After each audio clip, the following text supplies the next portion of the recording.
आज का बाइबल वचन, मुझे जाने दो। अंतिम रात्रि के भोजन के समय प्रभु यीशु ने दृढ़ता से कहा, मैं तुमसे सच कहता हूं कि तुम में से एक मुझे धोखा देगा।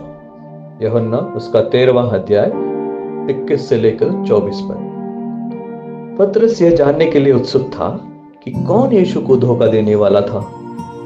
अगर प्रभु यीशु ने धोखा देने वाले का नाम बता दिया होता तो सोचिए पतरस क्या करता। इसमें कोई संदेह नहीं कि वह यहूदा के खिलाफ तलवार निकाल लेता।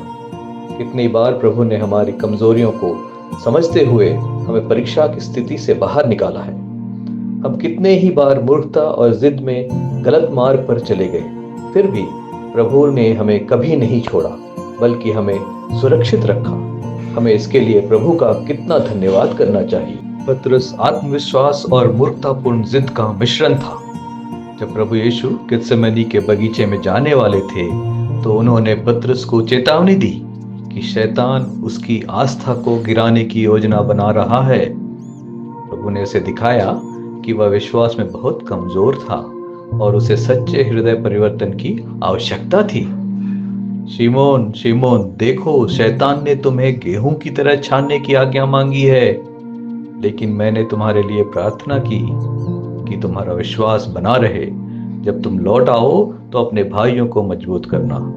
लूका उसका 22वां अध्याय और उसके 31 और 32 पद। लेकिन पतरस इस चेतावनी को सुनने के लिए तैयार नहीं था।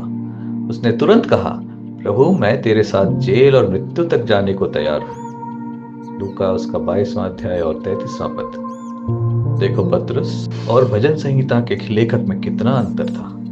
पतरस खुद को तैयार समझ रहा था, जबकि भजन संहिता का लेखक प्रार्थना कर रहा था, हे प्रभु मुझे अपने आदेशों के मार्ग पर चलने की शिक्षा दे। भजन संहिता उसका 119वां अध्याय और 35वां पद। पतरस ने यीशु को अनुकरण करने की अपनी इच्छा को अपनी योग्यता समझ लिया। हम में से कई लोग यही गलती करते हैं। हम सोचते हैं कि हमारा विश्वास हमें मार्गदर्शन कर रहा है, लेकिन अगर हम यह मान लें कि हम प्रभु के लिए कुछ भी करने के लिए तैयार हैं, तो वास्तव में हम इसके लिए तैयार नहीं हैं। प्रिय परमेश्वर के संतान, अपने प्रयासों और मेहनत से तुम कुछ नहीं कर सकते, इसलिए अपने आप को नम्र करो और प्रभु पर भरोसा करो कि वही तुम्हें सिखाएगा, मार्ग दिखाएगा और समझ प्रदान करेगा। हाँ प्रभु, मुझे तेरे आदर्शों के मार्ग पे चला, यही प्रार्थना करो। यदि आपको इस वीडियो की पूरी स्क्रिप्ट चाहिए तो कृपया विवरण में देखें। यदि आप इस वीडियो को